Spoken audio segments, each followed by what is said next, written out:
ગુજરાતમાં આગામી દિવસોમાં યોજાનારી સ્થાનિક સ્વરાજની ચૂંટણીઓને લઈને રાજકીય પક્ષોએ અત્યારથી તડામાર તૈયારીઓ શરૂ કરી દીધી છે। સ્થાનિક સ્વરાજની ચૂંટણીને લઈને મહત્વના સમાચાર એ પણ છે કે 2 તબક્કામાં યોજાશે સ્થાનિક સ્વરાજની ચૂંટણીઓ।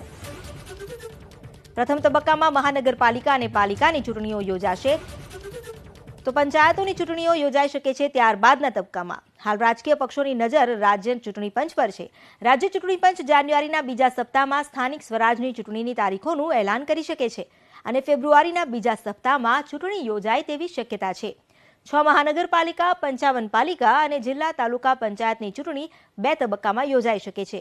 પ્રથમ તબક્કામાં મનપા અને પાલિકાની ચૂંટણી યોજાશે, તો બીજા તબક્કામાં જિલ્લા અને તાલુકા પંચાયતની ચૂંટણી યોજાશે। સ્થાનિક સ્વરાજની ચૂંટણીઓને અનુલક્ષીને રાજ્ય ચૂંટણી પંચ પર સતર્ક છે।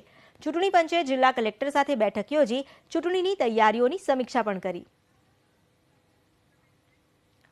સ્થાનિક સ્વરાજની ચૂંટણીઓને લઈને પક્ષમાં પણ હવે ચહલપહલ શરૂ થઈ ગઈ છે। ફેબ્રુઆરીમાં આવી રહેલી ચૂંટણીઓને લઈને બંને પક્ષ અત્યારે સક્રિય થઈ ગયા છે। કોંગ્રેસ તરફથી પણ મુદ્દા ઉઠાવવામાં આવી રહ્યા છે, તો ભાજપમાં પણ અત્યારે આ સ્થાનિક સ્વરાજની ચૂંટણીઓમાં ભાજપ વિજય હાંસલ કરવા માટે બેઠકોનો ધમધમાટ ચાલી રહ્યો છે।